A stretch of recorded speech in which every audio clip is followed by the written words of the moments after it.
Eh bien, nous voilà repartis dans notre essai de définition de ce terme très courant que nous utilisons quasiment tous les jours, à savoir le terme musique, et que nous essayons péniblement de cerner dans les épisodes présents.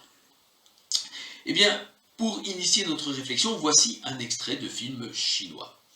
Ce film met en scène l'un des événements les plus controversés de la guerre sino-japonaise dans les années 1930, à savoir le très tristement célèbre massacre de Nankin. Alors, dans cet événement très particulier, le cinéaste nous montre ici la parade victorieuse des soldats japonais après la prise de la ville. Évidemment, mis à part cette ambiance extrêmement sérieuse, finalement, ces soldats n'ont pas l'air d'être très contents d'avoir pris la ville. Et cette ambiance de solitude, surtout, ils ont l'air d'être un peu tout seuls, ils ont l'air de parader pour eux-mêmes, éventuellement de se pavaner devant quelques malheureux prisonniers chinois. Mis à part cette ambiance un peu particulière, il est évidemment bien peu probable que cette parade, si jamais elle a eu lieu, se soit déroulée dans ces conditions-là.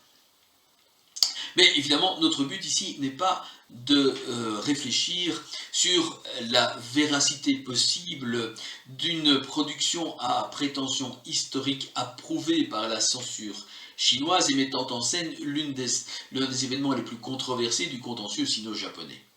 Remarquons cependant que ce film est en noir et blanc et qu'il est quand même difficile de ne pas y voir la volonté de coller finalement aux actualités d'époque, de conférer à ce film de pure fiction une dimension de documentaire, une dimension de véracité historique. Ce choix, évidemment, n'est pas expliqué de cette manière-là par le réalisateur. Le réalisateur va nous dire qu'il voulait prendre une certaine distance, notamment par rapport à la couleur du sang qu'il trouve lourde et uniquement synonyme de violence et de désolation. Curieuse explication néanmoins dans le chef d'un réalisateur qui choisit justement d'illustrer l'un des événements les plus désolants et les plus sanglants de la guerre sino-japonaise. Mais je vous laisse libre d'interpréter le noir et blanc selon les critères qui vous conviennent le mieux. Notre discours n'est pas ici. Notre discours va concerner effectivement l'utilisation très particulière de ce qu'il est convenu d'appeler aujourd'hui dans le monde entier des taikos, terme qui signifie simplement tambour en japonais. À la vision de cette séquence, définiriez-vous en fait cet extrait comme purement musical, ou plutôt comme une sorte de célébration rituelle, simplement rythmée par les tambours? La curieuse marche des soldats japonais, aux allures quelque peu de haka maori, est-elle une procession ou une danse? Le cinéaste semble lui-même quelque peu hésiter. Il nous présente la scène comme une célébration, mais la plage correspondante sur le DVD est intitulée « Danse macabre ». Pour nous, cela revient à nous poser une question assez fondamentale finalement. Ce jeu des taikos est-il musical, plutôt musical au sens de l'ionisation par exemple d'Edgar Varèse, qui est destiné à être réalisé en concert dans un cadre tout à fait officiellement musical, culturellement identifié comme tel, ou est-il plutôt cérémoniel, et donc dans ce cas doté d'une signification qui va dépasser sans nécessairement l'englober la définition de la musique. En d'autres termes, et je dirais pour quelque part reprendre ce que nous disait Karl-Heinz Stockhausen, toute production sonore, toute vibration, peut-elle, ainsi qu'il le prétendait, être considérée comme de la musique, fût-elle aléatoire si tant est que ça puisse exister, ou le résultat d'une organisation consciente et selon les termes attribués à Berlioz, une organisation particulière, ou devrions-nous plutôt considérer l'existence de formes apparemment musicales que nous prendrions peut-être spontanément pour de la musique, mais dont la signification en fait échappe au cadre de ce que nous appelons musique, de par les fonctions qui leur sont attribuées. En d'autres termes, la fonction attribuée à une production sonore, celle-ci fut-elle consciente et organisée, cette fonction change-t-elle l'identification, le classement de cette production dans ce que nous appellerions la musique, ou l'en exclut-elle? L'ensemble de taiko a-t-il ici une fonction purement musicale ou une fonction purement cérémonielle? Et s'il a une fonction cérémonielle, pouvons-nous le considérer comme de la musique? Ou encore, les deux fonctions peuvent-elles se rejoindre? Mais si elles se rejoignent, ne devrions-nous pas élargir notre définition de la musique à des cadres purement cérémoniels? Et donc, en tant que musicologue ou historien de la musique, comment devrions-nous alors les considérer? Comment pourrions-nous les définir? Comment pourrions-nous les étudier? Le cadre très particulier dans lequel le cinéaste place ses tambours japonais change-t-il la signification que nous, en tant que musicologues, pourrions leur attribuer? En bref, en résumé, ça revient à poser la question, la fonction pour laquelle un groupe humain organise et produit une manifestation sonore intervient-elle pour définir cette même manifestation et la considérer ou non comme de la musique?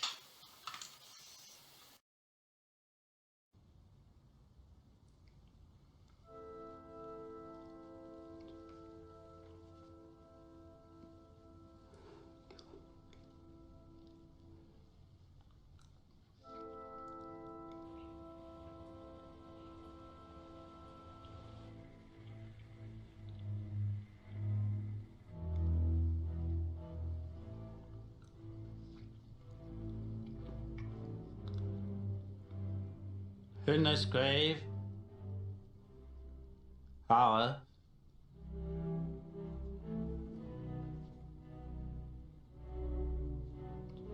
perhaps the most fateful in our history, I send to every household of my peoples, both at home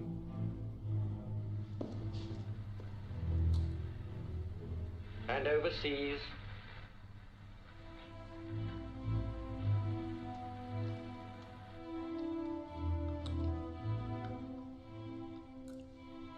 this message,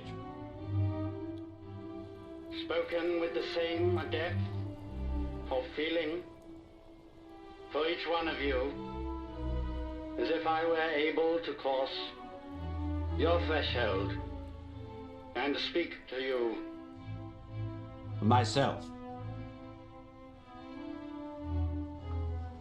For the second time in the lives of most of us, we are at war. Over and over again, we have tried to find a peaceful way out of the differences between ourselves and those who are now our enemies. But it has been in vain. We have been forced into a conflict.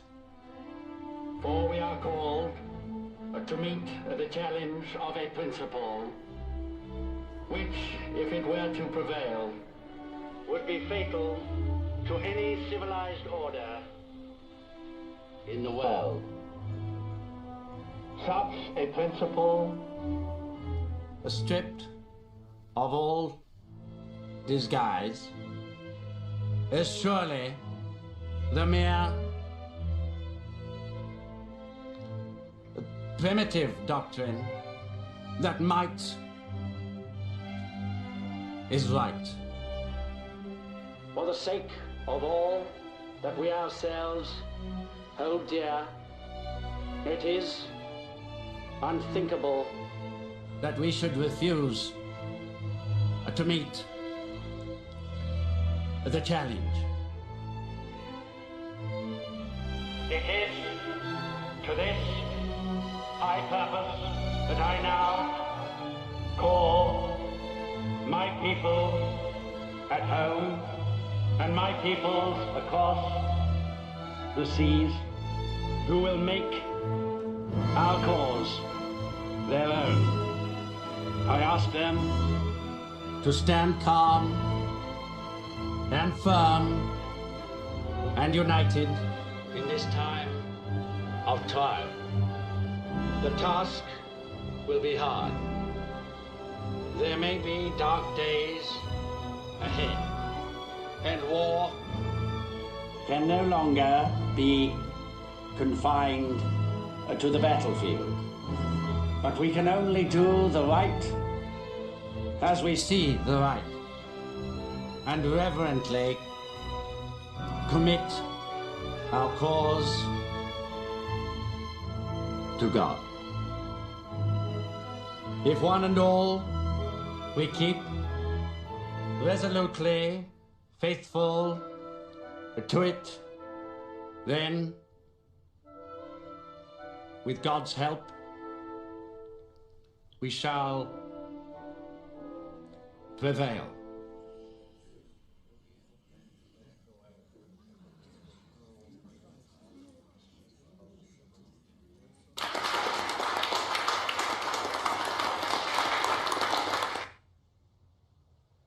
It's very good, Bertie.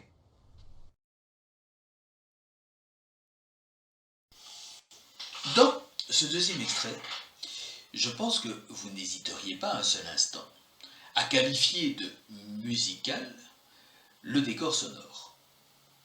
D'autant plus qu'il s'agit là d'un style auquel vous êtes certainement habitués, un style musical tout à fait typique de nos régions d'Europe de l'Ouest, et il faut bien dire qu'en Europe de l'Ouest, nous sommes depuis très longtemps habitués à considérer, dans la vision que nous avons construite de notre propre histoire culturelle, et comme nous l'ont d'ailleurs montré les quelques définitions citées dans la leçon précédente, nous sommes très habitués depuis très longtemps à considérer tout phénomène sonore organisé, suffisamment organisé, comme étant de la musique. Et ceci, quel que soit le contexte dans lequel ils se sont produits, dans lequel ces phénomènes sonores se sont produits. Et il faut bien le dire, sans vraiment nous préoccuper de la manière dont les contemporains de l'événement musical initial l'auraient éventuellement considéré. Et que nous évoquions, comme nous allons le faire, le vieux romain au VIe siècle, ou la synthèse romano-franque au IXe siècle, ou, que sais-je, l'Ars Nova au XIVe siècle, voire telle messe de Mozart au XVIIIe siècle, malgré des contextes notamment religieux extrêmement différents, nous allons désigner tous ces événements sonores, tous ces phénomènes sous un seul et même vocable, le vocable musique, qui nous servira d'ailleurs aussi à qualifier tel autre événement totalement profane comme un concerto pour violon de Tchaïkovski ou un opéra bouffe de Mozart mettant en scène des problèmes bien plus conjugaux que religieux. Et pourtant, je dirais, toutes ces associations de contextes extrêmement différents à un seul vocable devraient nous faire nous demander, ce vocable n'est-il pas finalement un fourre-tout sans vraiment d'utilité pratique? Car si nous associons ici la réalisation d'une partition de Beethoven à un événement historique extrêmement particulier, voire à une mise en scène extrêmement tragique, bien finalement, tous ces éléments nous éloignent d'une simple réalisation conventionnelle de cette partition d'un deuxième mouvement, d'une 7e symphonie, écrite par Beethoven vers 1811. Et de nouveau, cela nous renvoie à l'impossibilité que nous avons de considérer l'événement musical comme la simple réalisation sonore d'une partition écrite il y a plus ou moins longtemps et qui contiendrait en soi un idéal dont les interprètes successifs pourraient progressivement se rapprocher. Car la musique, ce qu'elle vient ici souligner, c'est le sérieux et le drame de la situation.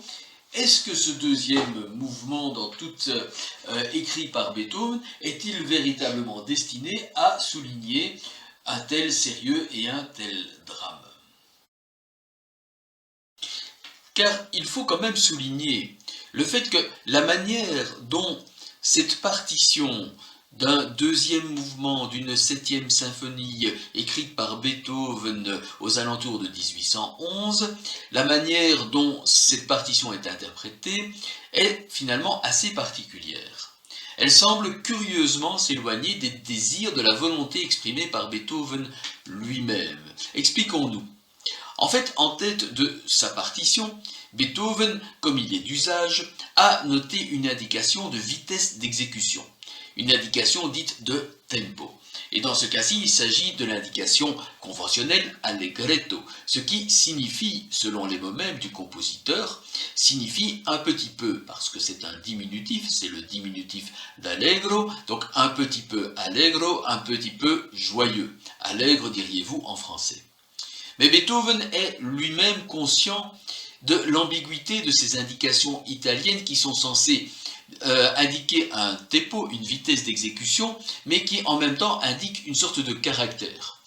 Et donc il prend la peine, une fois le métronome inventé, c'est-à-dire quelques années plus tard, de revenir sur ces partitions importantes, qu'il considère comme importantes, et d'en préciser le tempo, cette fois-ci d'une façon métronomique.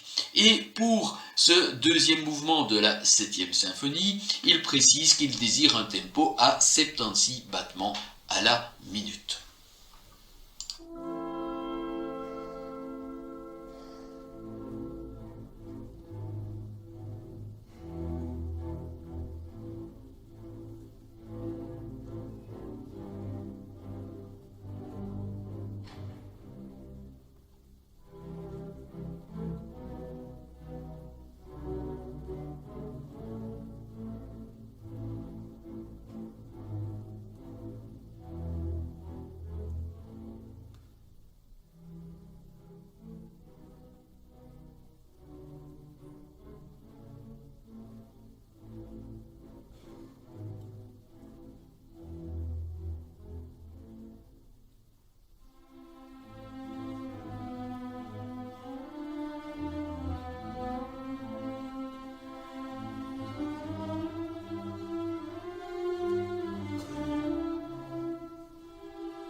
Dans l'extrait que nous venons d'écouter, cependant, le tempo utilisé par l'orchestre se situe quelques 20 battements plus lents.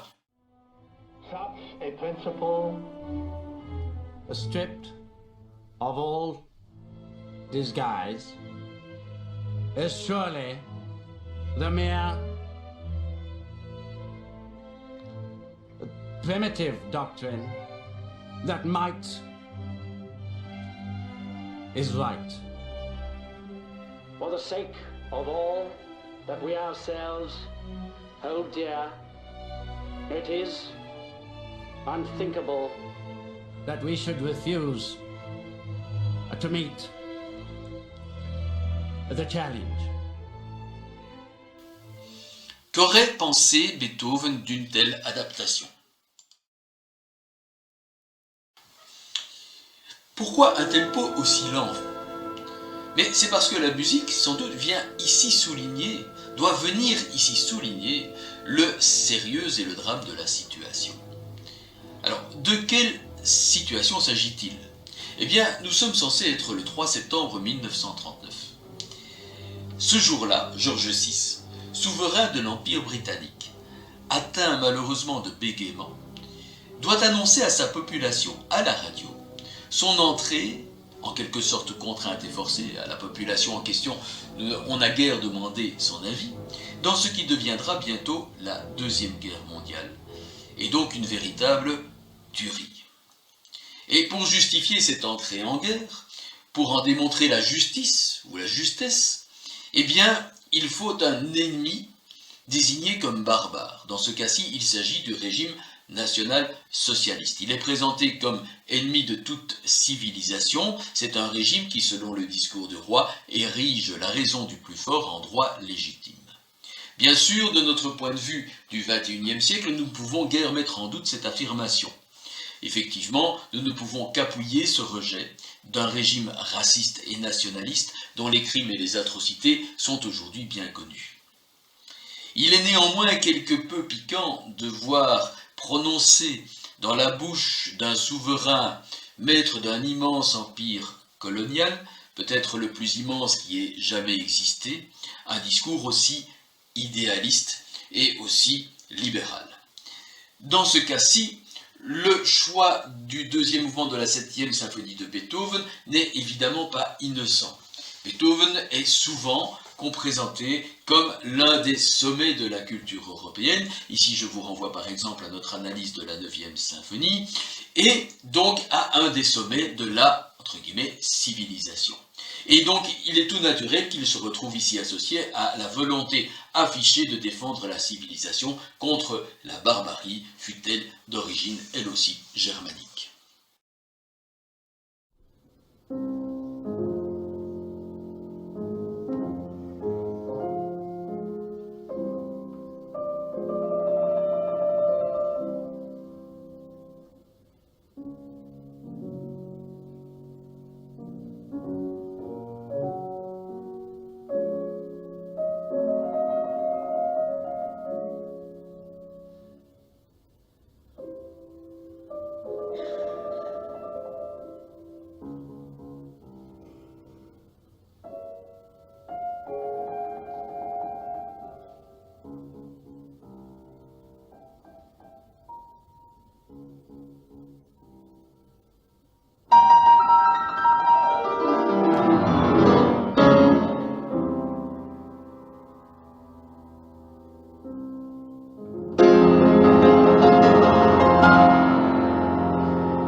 Pour illustrer et éventuellement insister encore un peu plus sur l'importance que Beethoven accorde au tempo et les problèmes que lui posent les termes conventionnels, voici un extrait d'une sonate bien connue, dite Appassionata, opus 57 en fa mineur, écrite par Beethoven dans les années 1804-1805 et réalisée ici au piano par Sviatoslav Richter.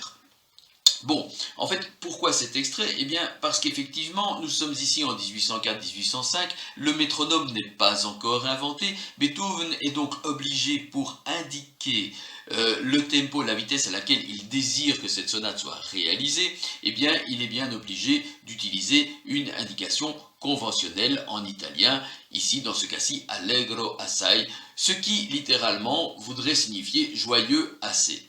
Il est clair que cette sonate, en tout cas dans ce début, n'a pas l'air extrêmement joyeuse et qu'elle souligne un problème signalé par Beethoven, à savoir que en utilisant allegro, ce terme absurde qui signifie simplement joyeux, eh bien on se retrouve souvent assez éloigné de cette notion dans l'utilisation du tempo. De telle façon, dit-il, que la musique dit souvent l'opposé de cette indication, ce qui semble clair dans cette œuvre en particulier.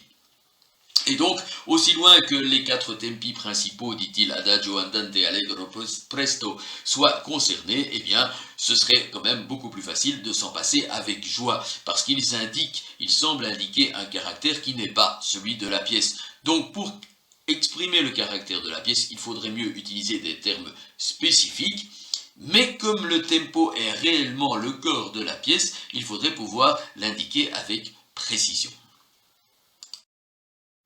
C'est pourquoi il va saluer avec autant d'enthousiasme l'apparition, dans les années 1815, du métronome de Mälzel.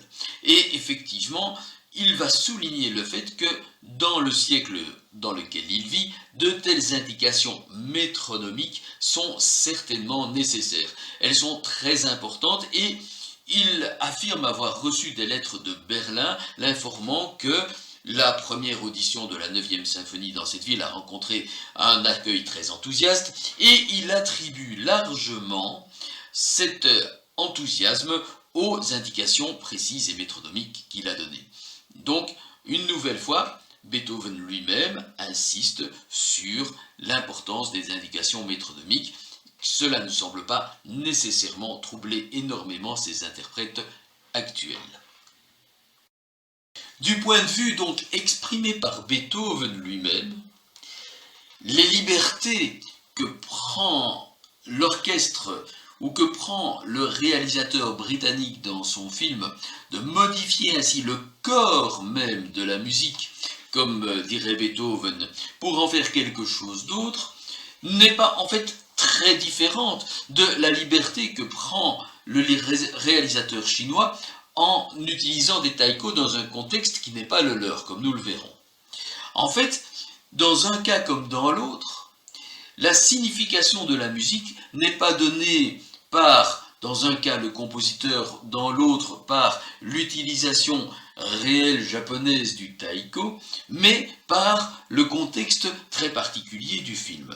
Autant le réalisateur américain utilise-t-il ce qu'il pense être l'image de Beethoven pour promouvoir une certaine idée de la civilisation opposée à la barbarie, autant le cinéaste chinois utilise-t-il dans son film un cliché d'un Japon considéré comme traditionnel, que l'ethnomusicologue Jennifer Miyoto Matsue nous explique.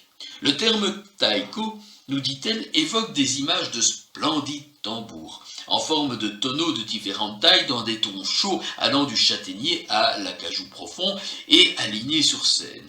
Ils sont maniés par des corps musclés, trempés de sueur dans des costumes magnifiquement colorés qui évoquent clairement les tenues des festivals traditionnels japonais, et les artistes lèvent les bras dans des mouvements chorégraphiés, unifiés, une expression joyeuse mais intense sur le visage, et les baguettes volent, et alors le son se répand contagieux parmi le public, et chaque poitrine résonne, les pieds marquent la cadence, et en même temps, l'on peut croire se connecter au cœur du Japon traditionnel.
Cette vision classique caricaturale semble donc intimement mêler la performance, le don de soi, le sacrifice presque de soi et l'évocation d'une tradition ancestrale.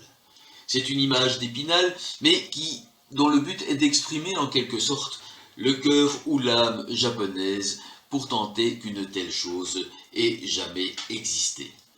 Et dans le cadre d'un film chinois, soulignant l'un des épisodes les plus indignes de la guerre sino-japonaise, cette évocation ne relève sans doute pas de l'admiration pure et simple.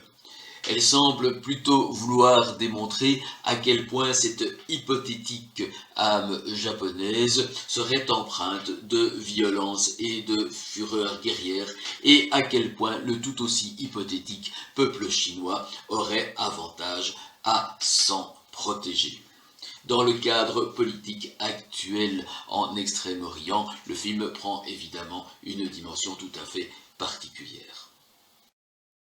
La réalisation de la symphonie de Beethoven dans le film de Tom Hooper et l'utilisation des tambours japonais dans celui de Lu Chuan vise en fait un but semblable, mais peut-être de manière diamétralement opposée. Expliquons-nous, de quoi s'agit-il? Dans le film de Tom Hooper, en fait, il s'agit de renforcer l'impression de noblesse, le sentiment de justice donné par le courageux discours de George VI, s'érigeant en champion de la civilisation face à une agression barbare. Agression barbare indubitable, il est vrai. Dans le deuxième cas, au contraire, il s'agit de démontrer la supposée existence d'une âme japonaise fondamentalement guerrière et violente, hypothétique âme japonaise dont il faudrait alors se défendre.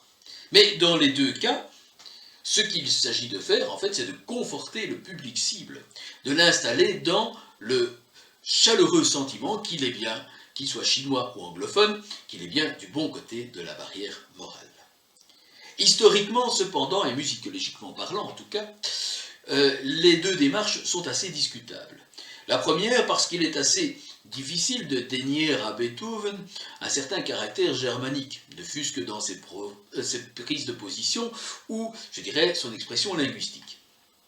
Bien que l'expérience d'extirper Beethoven de son influence germanique ait été tentée de nombreuses fois, notamment au début du XXe siècle, de façon quelque peu ridicule, il faut bien le dire, par certains musicologues français. Bon, mais de l'autre côté, je dirais, l'image utilisée par Lu Chuan pour démontrer cette supposée existence d'une âme japonaise guerrière, en fait, n'est pas plus convaincante dans la mesure où, sous cette forme, nous rappelle Jennifer Miyoto-Matsue que nous avons déjà cité, eh bien, les groupes de percussion n'existent pas sous cette forme au Japon avant les années 1950. Ils n'ont rien de très traditionnel, ni même rien de très ancien. Et effectivement, ils n'apparaissent que dans les années 1950, c'est-à-dire largement après le massacre de Nankin, qui, je vous le rappelle, date de 1937. Et donc, cette forme aujourd'hui presque classique, eh bien, nous la devons aux groupes les plus célèbres, notamment en dehors du Japon, tel le groupe Kodo, qui en est devenu une sorte de référence mondiale, voire de rockstar. Mais c'est oublier aussi que ces groupes, je dirais, sont nés donc dans les années 1950, eh bien, notamment sous l'influence de musiciens issus du jazz, tel Daihachi Oguchi par exemple. Et qu'en fait, s'ils prennent bien quelques racines dans des rythmes, je dirais, plus traditionnels d'un certain Japon rural, ils les transforment et les adaptent. Comme dit la musicologue que nous citons, ils les intègrent dans certains schémas rythmiques plus caractéristiques du jazz que de la tradition purement japonaise. Nous pourrions dire qu'en fait, ces musiciens essayent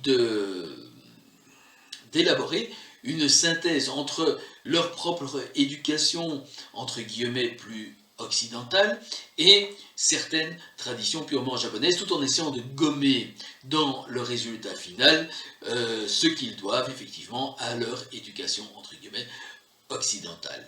C'est une attitude qui n'est pas très éloignée de celle des compositeurs japonais d'avant-guerre.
Cette curieuse composition qui mêle à une couleur japonisante, voire japonaise puisque le compositeur est japonais, un étrange balancement dominant-tonique qui, quelque part, ne peut qu'évoquer une musique de style, entre guillemets, occidental, eh bien, nous fournit un exemple de ce genre de technique de reprise et d'assimilation.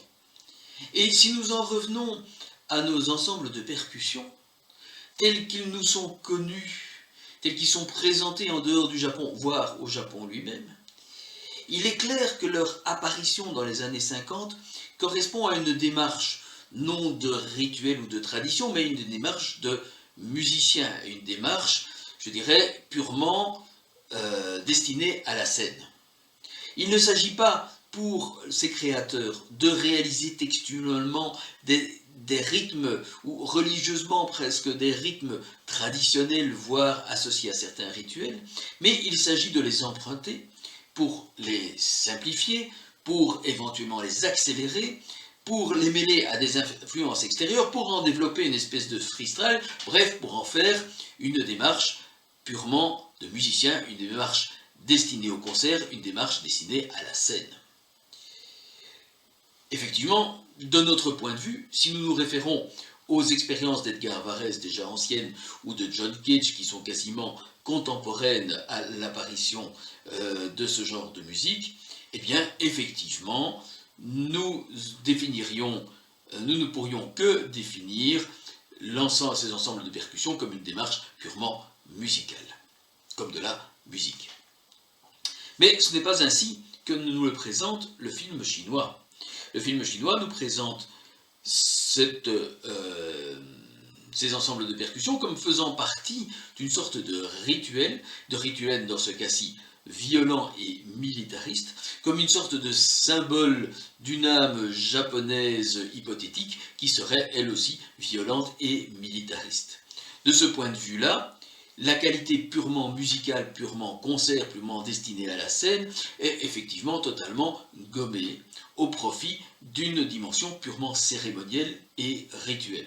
Alors dans ce cas-là, pouvons-nous encore parler de musique ?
c'était très bien. C'était très bien. C'est moi. Bon, vous, c'était bien là-bas. Vous, c'était bien... Enfin, c'est comme ça. Dites-moi, vous, on ne vous a pas entendu. On ne vous entend jamais. Hein. Vous n'arrêtez pas de bavarder. Faites attention, faites très attention. Hein. Écoutez, j'ai une conception personnelle de l'ouvrage. Ce n'est pas assez triomphal, ce n'est pas assez orgueilleux. De l'orgueil, bon sang. Bon sang. Enfin, c'est de la bouillie, tout ça. C'était pas mauvais, c'était très mauvais. Voilà, exactement. Alors, reprenons. Au 17. Hop. Alors. Les célèbres gesticulations du non moins célèbre Louis de Funès dans la très célèbre Grande Vadrouille nous permettent de revenir justement sur une définition de la musique opposant entre guillemets l'Occident à, entre guillemets, l'Orient. Car Hector Berlioz, qui serait responsable de cette définition selon laquelle la musique est l'art d'émouvoir par les sons des êtres doués d'une organisation, semble dénier aux Orientaux en général et aux Chinois en particulier le bénéfice de cette organisation spéciale. Car il nous dit qu'ils ne sont capables que de produire des airs grotesques et abominables, finissant sur la tonique ainsi que la plus vulgaire romance. Et donc ces Chinois et ces Indiens qui les rejoignent pour l'occasion auraient donc une musique, et pour avoir une musique, il faudrait qu'elle soit semblable à celle d'Hector Berlioz. Mais ils n'en ont point, et donc n'étant pas assez civilisés que pour avoir de la musique, ils sont à cet égard plongés dans les ténèbres les plus profondes de la barbarie. Du coup, les Orientaux, groupe assez vague, vous l'aurez constaté, appellent musique ce que nous, occidentaux civilisés, nommons charivari, et pour eux, comme pour les sorcières de Macbeth, l'horrible et le beau. Ils terminent en disant « Le peuple chinois chante comme les chiens bâillent, comme les chats vomissent quand ils ont avalé une arête. » Manifestement, il y a une certaine incompréhension entre Berlioz et la musique chinoise. Cette musique orientale qui est assimilée à un bruit barbare, eh bien, je dirais, il n'est pas très différente, l'image n'en est pas très différente quelques 20 ans plus tard, dans le Tour du monde en 80 jours de Jules Verne, puisqu'il nous parle de formidables instruments d'un orchestre japonais et déjà de tambours et de tam-tams. Cette opposition entre un Orient mal défini et un Occident qui ne l'est pas mieux, eh bien, elle va avoir la vie dure. Quelque part, on peut encore la rencontrer assez habituellement de nos jours. Tran Van Ke, qui est un musicologue d'origine vietnamienne qui travaillait dans la deuxième moitié du XXe siècle, va par exemple, pour l'expliciter, citer un musicien arabe. Donc voilà l'Orient parti quelque part du côté du Maghreb et destiné à se terminer, peut-être se terminer, du côté des îles du Japon. Et donc, il nous explique que pour un public oriental, donc je dirais pour une grande partie du monde, manifestement, un orchestre occidental, alors là on ne sait pas très bien de quoi il s'agit, mais enfin j'imagine que vous avez une idée, groupe des musiciens qui ne tiennent nullement le même langage. Chaque exécutant disant en toute indépendance ce qu'il lui plaît de dire, et bien les musiciens semblent d'ailleurs se tourner le dos et ne point s'entendre mutuellement. En pleine exécution, certains, comme nos bassonistes dans la Grande Vadrouille, eh bien reposent leur instrument, laissant les autres discourir, puis s'avisant qu'ils ont leur mot à dire, peut-être un peu en retard, ils s'évertuent à rattraper leurs camarades. Et au-dessus de leur tête, ce n'est pas Louis de Funès qui nous contredirait, gesticule de 1000 manières un chef d'orchestre à qui, évidemment, personne ne songe à obéir sérieusement. En un mot, il n'y a là aucun ordre apparent. Au contraire, nous dit Tran Van Ke, l'oriental, cet homme qui peut aussi bien vivre en Tunisie que sais-je en Azerbaïdjan par exemple, eh bien cet oriental ne peut s'empêcher de penser que toute discussion doit suivre un processus précis et que chaque thèse doit se faire entendre, se développer séparément. Il y a effectivement une association assez commune finalement entre la musique et un langage, quelque chose que nous rencontrerons encore souvent. Et donc, Dans cette comparaison, évidemment, pour se faire comprendre, il faudrait, dans une discussion, que chacun parle à son tour, et que si tout le monde parle en même temps, en disant des choses qui en plus sont différentes, eh bien, ça devient vite un capharnaüm. Seuls les gens en colère ou les fous se comportent, nous dit Trans Van Ke, de cette façon, et voilà, nous dit-il, pourquoi l'oriental ne comprend pas la musique occidentale, à moins d'en avoir reçu une éducation. Et là, il y a un point important quand même, parce qu'effectivement, il a l'air de concevoir qu'on ne peut comprendre la musique de l'autre qu'à partir du moment où on y a été éduqué. Eh bien, nous voilà arrivés à notre minutage hebdomadaire, et je pense qu'il est sage aujourd'hui d'arrêter ici, de vous laisser réfléchir sur les quelques concepts que nous avons essayé d'introduire, et de vous demander par exemple si nous avons beaucoup progressé pour définir ce terme tellement commun qui finit par nous échapper, à savoir le terme musique. Car deux questions se dégagent aujourd'hui. La première est celle du contexte. Quand le cinéaste Lu Chuan, et je m'excuse pour la prononciation, illustre une parade militaire japonaise au son des taiko, il utilise évidemment un phénomène sonore un peu anachronique, mais surtout un phénomène sonore qui, dans son origine, est destiné, a été inventé pour le concert, et que donc, de ce point de vue, de notre point de vue, entre guillemets, occidental, nous définirions donc comme de la musique. Mais il en transforme le sens à tel point que, au-delà de l'anachronisme évident, il est en fait un phénomène purement cérémonial. Il transforme véritablement la signification et le contexte pour faire de ce phénomène purement concert un phénomène rituel. Peu importe finalement qu'il s'agisse sans doute pour lui d'évoquer un certain courant militariste japonais, voire un certain danger qui menace la Chine, que sais-je. Ce qui nous importe, aujourd'hui en tout cas, c'est le rôle qu'il prête au phénomène sonore lui-même.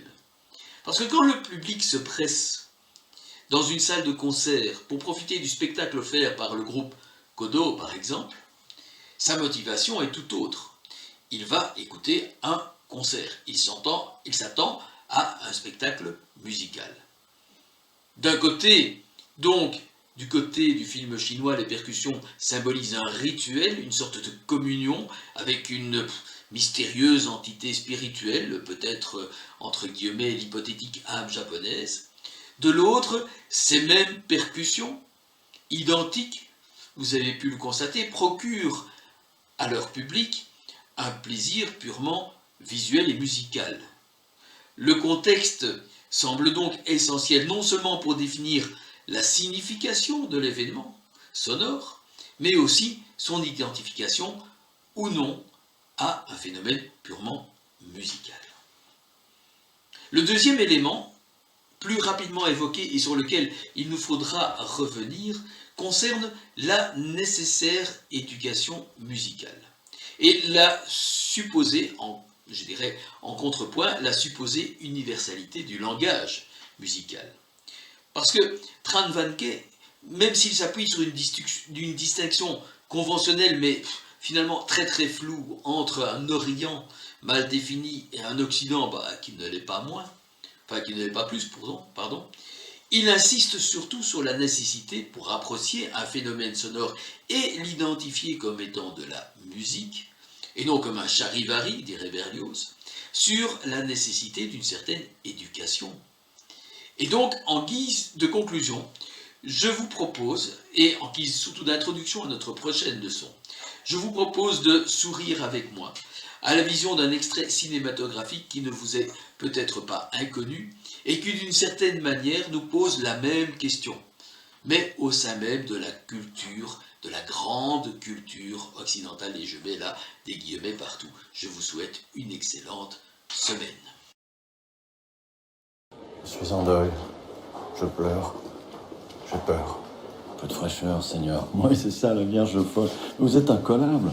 Voilà, ça me fait plaisir que vous Pardon, veniez voir excusez-moi, beau. j'étais là avant, ici. Léonard, je suis content. Bah si, je suis content. Oh la pipelette. Crotchatcher en fait. Arrête plus. Je vous embrasse. Tout le monde s'embrasse, tout le monde se lèche l'oreille. Très bien. Bon, alors, Bah alors, il y a du bon et du moins bon. c'est quoi le bon? 53 kilos. 53 kilos, c'est bien. Hein. Sauf si elle fait 1 mètre. Et le moins bon, elle veut une photo. Et alors? Bah alors, il est marrant, lui. Bonsoir messieurs, vos billets s'il vous plaît. Bonsoir. Alors, c'est juste là. Très bien. Bonne soirée. Bonne soirée à vous. Si vous nous cherchez, on est là. On bouge pas, enfin surtout lui. Attendez, qu'est-ce qu'elles cherchent les femmes à votre avis? Je sais pas. La beauté, le charme, l'élégance. Mon cul. Elle cherche l'oseille, la sécurité. Demandez-lui à lui, là. Et là, vous avez des arguments. Je suis peut-être naïf, mais j'espère que je peux séduire encore avec autre chose que mon compte en banque. Attendez, elle passe 6 mois à lire vos poèmes à la mormoineux, là. Et elle kiffe. C'est une originale, c'est sûr. Elle peut très bien s'en foutre du fauteuil. Ça, c'est vrai. Puis là-bas, dans le Nord, les mecs, ils cognent à force de boire. Avec vous, elle verra qu'elle risque rien. Salaud. C'est pragmatique, ça, non? Je sais pas si... Ouais. Donc la photo, c'est un bon test. Si elle renvoie la sienne, ça veut dire qu'elle est d'accord pour aller plus loin. Après, vous pouvez envoyer une photo de vous avec le fauteuil, mais qu'on voit pas trop. Vous n'êtes pas obligé de lui envoyer une photo, genre Téléthon, avec le filet de bave, avec une sale tête. C'est vrai, c'est vrai.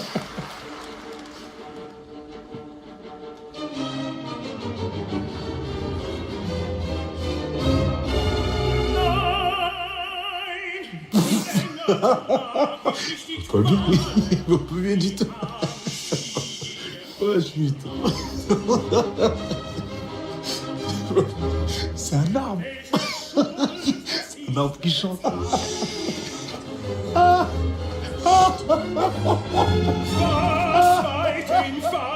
C'est de l'allemand. Quoi, je suis? C'est en allemand. C'est de l'allemand en plus. Vous êtes tarés. Oh, la galère. Ça dure combien de temps? 4 heures.